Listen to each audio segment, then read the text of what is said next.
और कल आज तक ने आपको दिखाया था कैसे दिल्ली के स्कूलों में बड़े बड़े अमीरों के बच्चों को गरीबों के कोटे से एडमिशन कराए जाने का भंडाफोड़ हुआ है।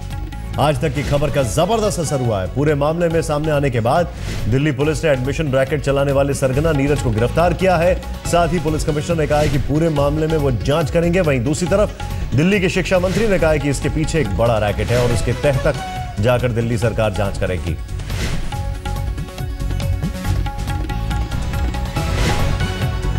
ये ऐसा है कि इस केस में हमारी काफ़ी डिटेल में इन्वेस्टिगेशन जारी है और इसमें काफ़ी इसके पहलू हैं।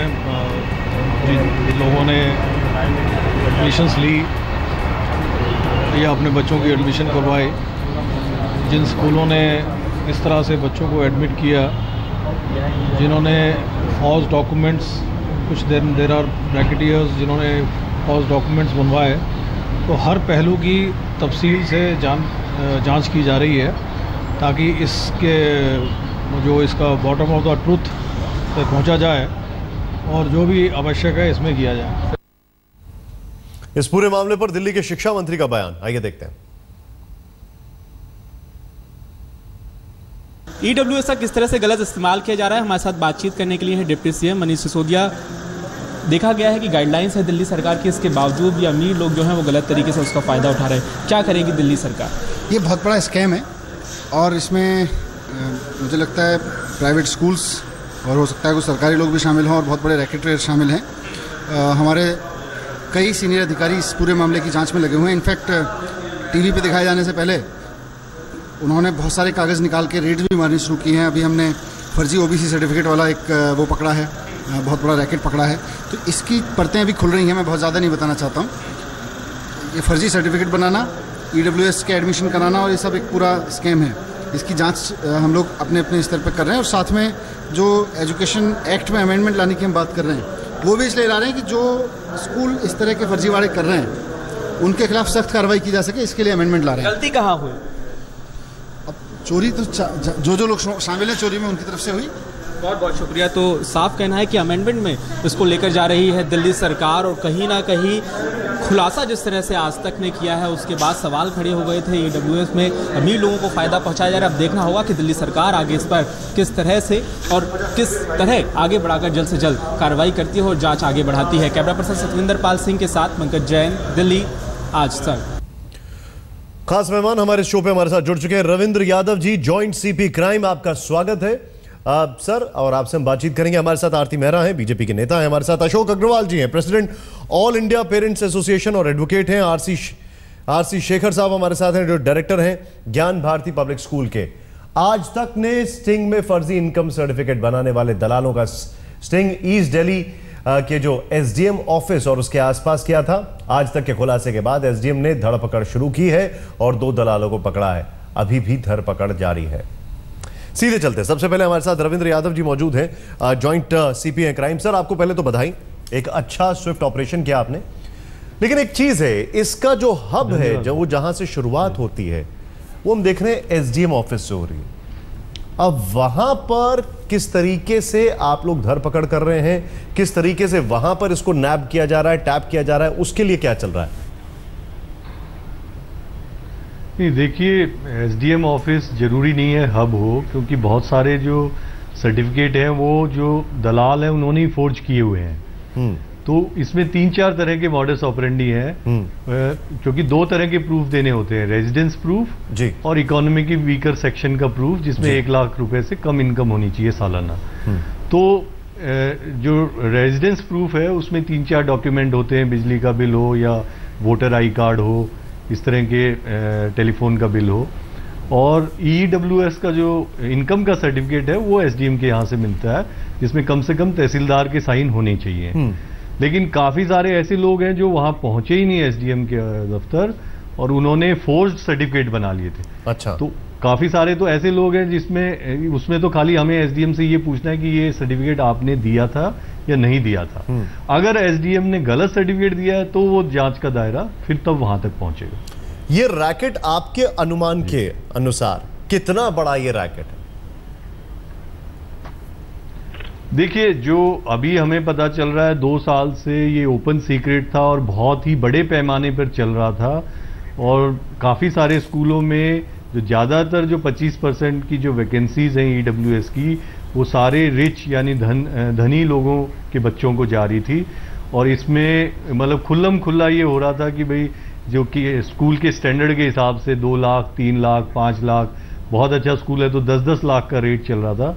तो अब ये हमने जैसा कल आपको बताया था कि ये हमें देखना पड़ेगा कि स्कूल एडमिनिस्ट्रेशन की कितनी शमूलियत है, इसमें नेग्लिजेंस है या क्रिमिनल कनाइवेंस है जी। क्योंकि मैं आपको बताना चाहूँगा कि जो 2011 में जो ऑर्डर हुआ था नोटिफिकेशन एजुकेशन डिपार्टमेंट से, Delhi school education free seats for students belonging to EWS and disadvantage group, इस 2011 के ऑर्डर में पैरा 5 का जो डी है उसमें ये लिखा हुआ कि the head of the school shall be responsible for compliance of these orders for admission and will also verify the list of students and other documents so admitted. तो स्कूल एडमिनिस्ट्रेशन की जहाँ तक जिम्मेवारी है वो इससे ही क्लियर हो जाती है कि जो हेड ऑफ स्कूल है उसकी जिम्मेवारी थी कि उसको ठीक से वेरीफाई करें। आप जो बता रहे हैं, मैं हेड ऑफ स्कूल यहाँ पर हमारे साथ मौजूद हैं। आशीष, मैं आपके पास आ रहा हूँ क्योंकि अब सारी नजरें, देखिए पुलिस एक है, दूसरा सारी नजर उठती हैं आपकी तरफ कि भाई आप लोग ऐसा कौन सा कानून बनाने वाले हैं, क्या चीजें आप लाने वाले हैं, क्या तब्दीली लाने वाले हैं। मैं आपके पास आ रहा हूँ आशीष। आरती जी आपके पास भी आ रहा हूँ। हमारे साथ अशोक अग्रवाल जी मौजूद हैं, आरसी शेखर साहब हैं। शेखर साहब, आप डायरेक्टर हैं, ओपन सीक्रेट बता रहे हैं। बाकायदा जो हमारे साथ सीपी हैं क्राइम के, वो बता रहे हैं जॉइंट सीपी साहब कि ये ओपन सीक्रेट है। समझना मैं आपसे ये चाहता हूं, क्या ये ओपन सीक्रेट आपके सामने कभी ओपन हुई? आप खुद डायरेक्टर हैं एक स्कूल के, आपके सामने कभी ऐसा आया कि आपको लगता है ये डिजर्विंग आदमी नहीं है, ये कैसे आ रहा है? ऐसा कुछ हुआ जो आप ब्रेक के दरमियान मुझे कुछ डिस्कशन कर रहे थे? ये चीजें हमने इनको डिपार्टमेंट को शुरू से ही बतानी शुरू कर दी थी। आपके पास ऐसे केसेस आए? मतलब ऐसे नहीं, वो बिल्कुल सामने नजर आ रहे थे। जैसे मिसाल के तौर व्हेन मेरे सामने खड़े हैं, 2 टेलीफोन लेके खड़े हैं, 2 मोबाइल लेके खड़े हैं, and they are dropping their children through their Audi cars and all that, paying 1500 rupees for a cab, from where are the money coming? और वो आ रहे हैं आपके साथ, and when we question them and you look at the tiffin which they are carrying, it is much better than the ordinary the well of child ji. And when you question this, and what happened, I am telling you one incident, one child, थोड़ा हिंदी में बताएं जी, बताएं हिंदी में। वो उससे पूछा छुट्टी हुई जैसे कि आप छुट्टी में कहाँ गए थे, कहीं घूमने गए थे? हम पेरिस गए थे, लंदन गए थे। तो शानदार, मतलब और ये इकोनॉमिकली वीकर सेक्शन है, वीकर सेक्शन है। And his daily income when I inquired matter, I gave it in writing to the board, to the department, no action was taken। एक मिनट, आपके सामने ऐसे लोग आए जिनके बच्चे और जो परिवार लगता था पूरे एकदम पूरे अच्छी तरीके से वेल ऑफ हैं, आपने ये मैटर किसको दिया और कहां पे सुनवाई नहीं हुई? डिपार्टमेंट को। डिपार्टमेंट मतलब एजुकेशन डिपार्टमेंट। पहले हमारी, और वो आता है दिल्ली सरकार के अंदर उस जमाने में। ये कौन से साल की बात है? ये पिछले साल की बात है। पिछले साल की बात है। सरकार किसकी थी? सरकार शीला जी की थी। सर, आप तो बहुत पुराने हैं इस पूरे मामले में। मैं आपसे अशोक अग्रवाल जी जानना चाहूंगा, सरकार शीला जी की सरकार थी, मामला बहुत पुराना चला आ रहा है। स्कूल ने डिपार्टमेंट में एक कंप्लेन दी, कंप्लेन पे कुछ हुआ नहीं। डिपार्टमेंट यानी एजुकेशनल डिपार्टमेंट, अपने दर्शकों को सब बता दें, आपकी टिप्पणी इस पर। नहीं, डिपार्टमेंट ने भी कई बार जो है ना, कुछ केसेस में मुझे लगता है कि एसडी स्कूल को ये बोला कि वेरिफिकेशन करो, तो वेरिफिकेशन के लिए वो एसडीएम के पास गया जी, और एसडीएम ने फिर उसको कह दिया कि ये है, ये ईडब्ल्यूएस है। तो वो मामले इस तरीके एक मिनट यहां पर हम अपने पूरे दर्शकों को बता दें, 3 चीजें सामने आएंगी। पहला, जो जॉइंट सीपी साहब हैं वो बता रहे हैं कि एसडीएम के पास भी जो सर्टिफिकेट आते हैं वो भी फर्जी आते हैं, मतलब वहां तक पहुंच ही नहीं पाते, वहां पे फर्जीवाड़ा हो रहा है। डायरेक्टर जो हमारे साथ है ज्ञान भारती स्कूल के, वो बता रहे हैं हमने कई ऐसी इंक्वायरी दी है बाकायदा डिपार्टमेंट को, यानी कि जो एजुकेशन मिनिस्ट्री वहां पर। यहां पर हमारे साथ अशोक अग्रवाल जी हैं जो कि रिप्रेजेंटेटिव हैं ऐसी सारी यूनियंस के और स्टूडेंट्स के। उनका ये कह रहा है कि वापस एसडीएम के पास भेजो। डिपार्टमेंट जब भेजता है तो एसडीएम बोलता है सब ठीक है।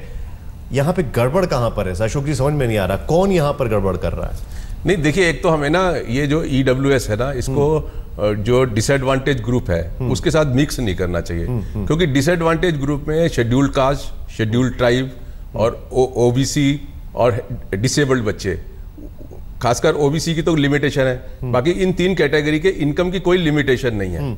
क्यों अगर उनके पेरेंट्स जो है वेल ऑफ भी हैं लेकिन वो शेड्यूल्ड कास्ट है या शेड्यूल्ड ट्राइब है या डिसेबल्ड बच्चा है तो वो देखने में लगेंगे वेल वो है ही।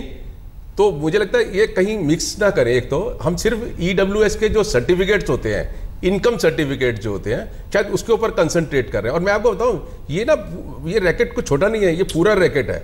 और ये सिर्फ EWS के एडमिशन नहीं कराता, ये रैकेट जो 75% के हैं उसके भी एडमिशन कराता है ये। और इसमें शर्तिया स्कूल के लोग अगर उनके साथ नहीं मिले हों तो शायद ये काम नहीं करेगा। ये बहुत बड़ी बात बता रहे हैं। आरती जी, आपका रिएक्शन इस पर? बहुत पुराना रैकेट है, सरकार के ऊपर उंगली उठती है, SDM ऑफिस के ऊपर उंगली उठती है, स्कूल के ऊपर उंगली उठ रही है। आपका रिएक्शन इस पर? बहुत ही चुकाने वाला है, खासतौर पे ये जो EWS का पूरा रैकेट आज तक ने सामने लाए हैं, ये बिल्कुल चौंका देने वाला है। बहुत निंदनीय और बहुत दुर्भाग्यपूर्ण है, क्योंकि इससे क्रिमिनल नेग्लिजेंस और क्रिमिनल कनाइवेंस नज़र आती है। और ये पूरा का पूरा जो कनाइवेंस है वो नज़र आती है इंस्टीट्यूशंस की, वो नेक्सस जो झूठे फ्रॉड सर्टिफिकेट्स बना रहे हैं, और उसके साथ साथ पेरेंट्स भी उतने ही रिस्पॉन्सिबल हैं। अब सबसे बड़ा प्रश्न है कि ये सारा EWS सिस्टम जो सोशल वेलफेयर स्कीम्स, उन पे तो पूरा प्रश्न चिन्ह लग गया, उनका तो पूरा का पूरा पर्पस ही डिफीट हो गया। और उसके साथ ही अगर हम देखें तो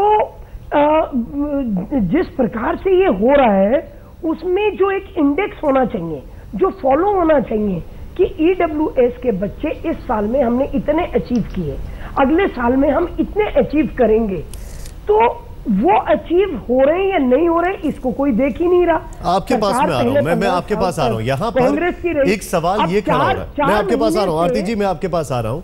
यहाँ पर एक सवाल बड़ा ये खड़ा हो रहा है कि इस पूरे रैकेट में इसकी शुरुआत कहां से हो रही है, इसका हेड और टेल कहां पर है?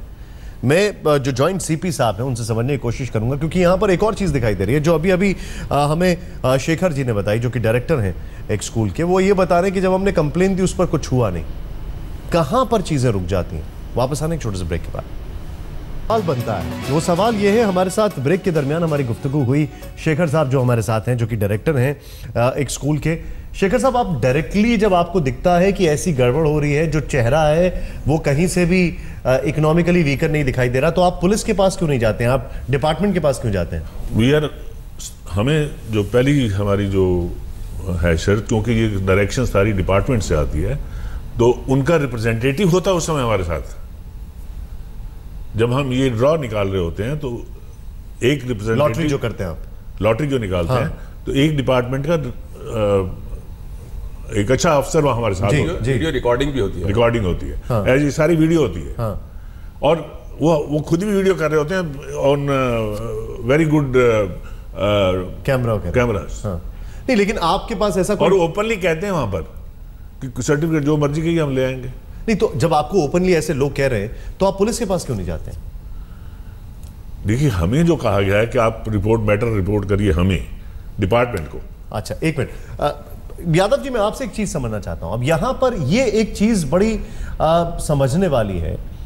इनको पता है स्कूल को कि ये सामने वाला बंदा चीट है, ओपनली बोला जा रहा है कि हम बाहर से सर्टिफिकेट खरीद के ला सकते हैं, आप बताओ कौन सा चाहिए, लेकिन ये पुलिस के पास नहीं जा सकते, इनकी मजबूरी है डिपार्टमेंट के पास आना। ऐसे में पुलिस का क्या यहां पर ऑपरेशन होता है? क्या पुलिस के पास ये डायरेक्टली आ सकते हैं? क्या इनको जाना चाहिए? इस पर आपका क्या कहना? देखिए, ये तो बहुत ही हास्यास्पद है कि ये कहना कि हम पुलिस के पास नहीं जा सकते हैं। अगर कोई कॉग्निजेबल ऑफेंस होता है और कोई रिस्पेक्टेबल सिटीजन का दायित्व है कि कॉग्निजेबल ऑफेंस है तो उसको पुलिस को रिपोर्ट करे। ये कहना कि डिपार्टमेंट को बता दिया, डिपार्टमेंट ने कुछ नहीं किया, ये तो मुझे तो ये बात बिल्कुल समझ नहीं आ रही है। जब इसीलिए हमको सुओ मोटो ये FIR दर्ज करनी पड़ी। बहुत से लोगों को हमने कहा कि भाई ये हो रहा है आपके यहाँ, कि नहीं नहीं हम इस पचड़े में नहीं पड़ेंगे, क्योंकि सबको फायदा हो रहा है। ये तो कानून का पचड़ा है, कचहरी का पचड़ा है। पुलिस की तो मजबूरी है कि हमारा IO तो रोज कचहरी में खड़ा रहता है, उसका तो कोई देख नहीं रहा है कि हमें कितनी दिक्कतें हैं, लेकिन अपना एक रिपोर्ट कंप्लेंट देने में भी लोगों को दिक्कत है। तो ये बड़े दुर्भाग्य की बात है। आपने बहुत ही सही सवाल उठाया है कि कोई पुलिस को क्यों नहीं अप्रोच कर रहा, किसी ने मना नहीं किया पुलिस को अप्रोच कर। अगर पुलिस को अप्रोच किया होता तो पहले ही एफआईआर होती, पहले ही भांडा फूट चुका होता। मेरे लिए ब्रेक लेना जरूरी है, लेकिन एक छोटा सा सवाल मैं आपसे पूछूंगा, बहुत छोटा सा जवाब दीजिएगा, फिर वापस आ रहा हूं ब्रेक के बाद। लीगली ये डायरेक्टली पुलिस को अप्रोच कर सकते हैं, am I right? Of course, कहीं भी कोई भी आदमी कंप्लेंट कर सकता है, कोई भी। सर आप डायरेक्टली पुलिस को अप्रोच कर सकते हैं, डिपार्टमेंट की कोई बंदिशें नहीं है। हम वापस आ रहे हैं।